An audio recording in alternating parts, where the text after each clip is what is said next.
ទី5ខែមីនាដោយអស់លោក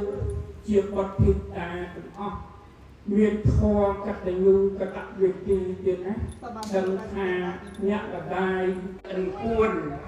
ព្រមទាំងលោកឪពុករាជមិត្តទៀតណាជាអ្នកមានគុណបាទគុណមហិមានឹងយកអ្វីមកព្រៀបផ្ទឹមប្របាននឹងញាតក្នុងសង្សាររបស់ទាំងអស់ដែលបានបែកកាយលាខណ្ឌកាន់មុខហើយនោះលោកបានប្រស្រួ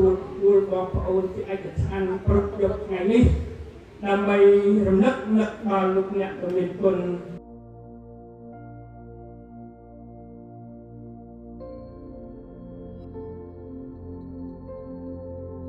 យន្តោពុតិយោ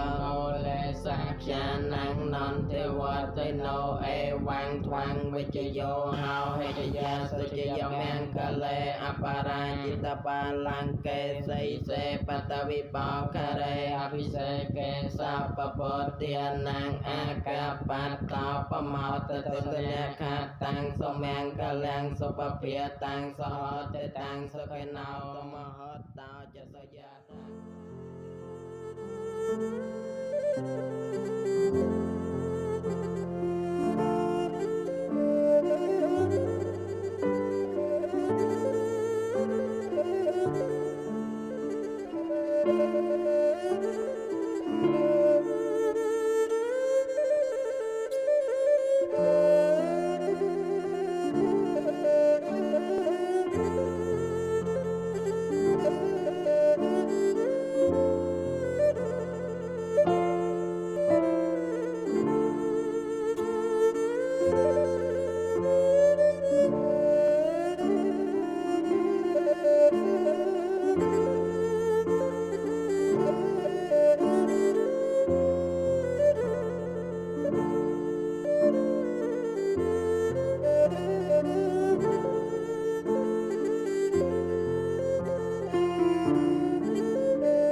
นะโมตัสสะภะคะวะโตอะระหะโตสัมมาสัมพุทธัสสะนะโมตัสสะภะคะ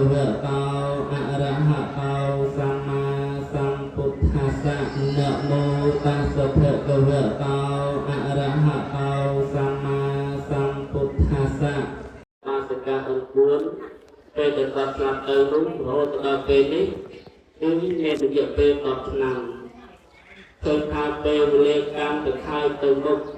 ពេលវេលាមិនអាចរងចាំនៃជាងទុកគ្នានោះឡើយដូចយ៉ាងដូចជានិយាយបាសិកានេះជាដើមមិនមែនជាពលតែនិយាយបាសិកាសីលវតីមិនគួរនោះទេសូម្បីតែយើងទាំងអស់គ្នាគ្រប់គ្នានេះក៏ដោយសពដែររងចាំពេលវេលាដល់នៅសេចក្តីស្លាប់ពីខាងចុងនោះគ្រប់គ្នានឹងហើយបានជាយើងទាំងអស់គ្នាពេលដែលមានជីវិតរស់នៅមានអីត្រូវតែបំពេញនៅសេចក្តីល្អគឺការធ្វើបុណ្យធ្វើទានរក្សាសីលចម្រើនមេត្តាពេលវេលាសម្រាប់ជាការជប់លៀងទៅអាយុជីវិតបង្កើតទុកទៅហើយមិនអាចដឹងថាពេលវេលានៃការស្លាប់នៃរបស់នៃយើងគ្នានោះមិនដឹងថាពេលវេលាណានោះទេចឹងយើងតាមពេលវេលាមានឱកាសល្អតាមមានកម្លាំងបំមួនតាមពេលតាមបានគឺយើងប្រឹងធ្វើនៅសេចក្តីល្អឲ្យបានច្រើនឲ្យបានដល់ពេលដែលយើងមានជីវិតរស់នៅដល់ពេលអ្នកដែលស្លាប់ទៅហើយមិនគាត់ថាអ្នកនោះស្លាប់ទៅមិនបានសោយសុខឬក៏យ៉ាងណានោះក៏យើងមិនដឹងដែរចឹងនៅក្នុងពេលនេះដែរកូនចៅប្រុសស្រីគ្រប់រូបសុទ្ធតែជាអ្នកមាននៅធម៌មួយដែលហៅថាកតញ្ញូកតវេទីចឹងស្អីគេកតញ្ញូស្អីគេកតវេទីកតញ្ញូមានន័យថាការដឹងគុណដល់ពេលកតវេទីមានន័យថាការធ្វើតបតួយ៉ាងដូចជាកូនប្រុសស្រីគ្រប់រូបនៅក្នុងពេលនេះសពតែមាននៅធម៌នឹងឯងដែលការដឹងគុណហើយទោះបីជាលោកបានចែកឋានទៅកាន់បរលោកអស់រយៈកាលជាយូរឆ្នាំនៅតែដឹងគុណបន្ទាប់ពីដឹងគុណនោះហើយមិនបំភ្លេចគុណលោកធ្វើគុណអបគុណទៀតនេះហៅថាធ្វើតបដោយការនឹកឃើញថាអ្នកម្ដាយពេលដែលគាត់មានជីវិតរស់នៅនោះគាត់បានចិញ្ចឹមបីបាច់ថែរក្សាខ្លួនតាំងពីតូចរហូតដល់ធំរហូតដល់មានគ្រួសារទៀតរហូតដល់លោកចាក់លោកទៀតអញ្ចឹងយើងមានអីពីការអបគុណលោកពេលដែលលោកស្លាប់ទៅនោះយើងមានតែការធ្វើបុណ្យតេតនានុប្រទាននេះតែម្ដងចឹងពេលយើងធ្វើបុណ្យតេតនានុប្រទាននេះគឺជាទានមួយដែលយើងប្រារព្ធសម្រាប់ការឧទ្ទិសកុសលជូនបុគ្គលអ្នកស្លាប់ព្រោះអញ្ចឹងយើងធ្វើបុណ្យតេតនានុប្រទានគឺធ្វើឧទ្ទិសកុសលជូនបុគ្គលអ្នកស្លាប់ប៉ុន្តែការធ្វើបុគ្គលអ្នកស្លាប់នេះដែរជាយើងជាពុទ្ធបរិស័ទតែយើងដឹងទេថាអ្នកដែលស្លាប់ទៅនោះតាមនមោទទួលគុណដែលយើងបានធ្វើពីនេះទៅដែរទេគឺយើងមិនអាចដឹងសប្បាយសូម្បីតែអាត្មាដែលជាអ្នកសម្ដែងពធទេសនាតាម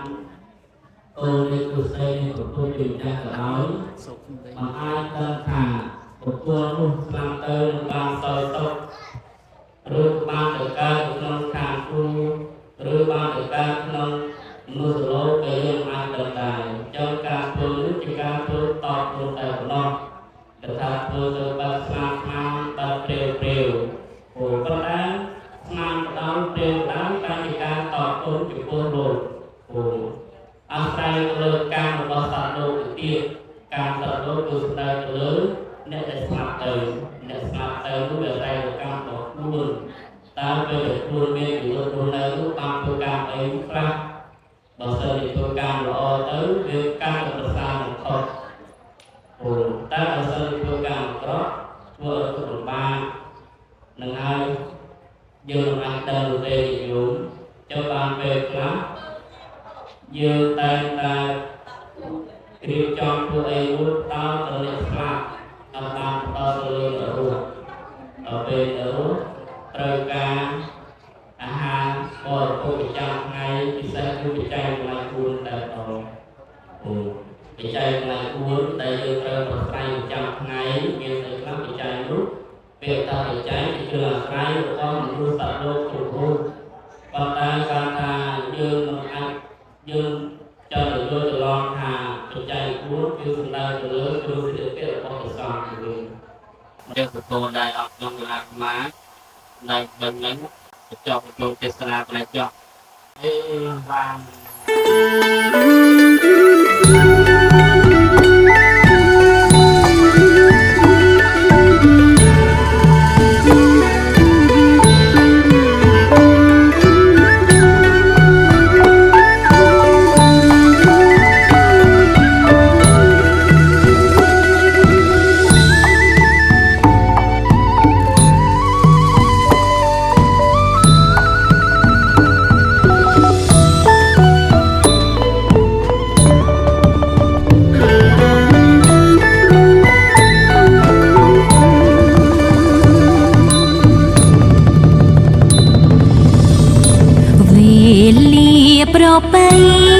សេរីសួស្តី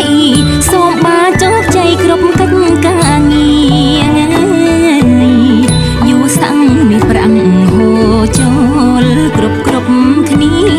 ឈ្នះអង្គមានសត្រូវផងគ្រួសារមានស្ពានសុភ័ក្រមង្គលអរកនឡងប្រាថ្នាអ្វីបានពិតដោយគិតផ្សងកាយចិត្តឥតសៅមកញាតមិនផងស្រឡាញ់រាប់អាននឹងចូលចិត្តសូមទេវតាតាមជួយរក្សានឹងតាមមើលថែ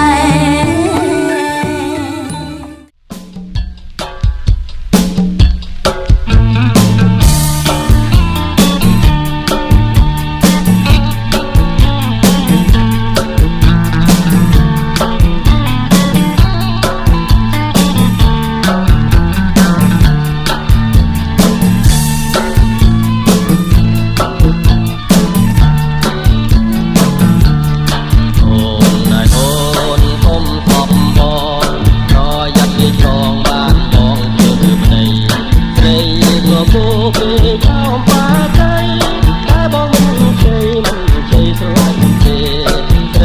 subscribe cho kênh Ghiền Mì Gõ để không bỏ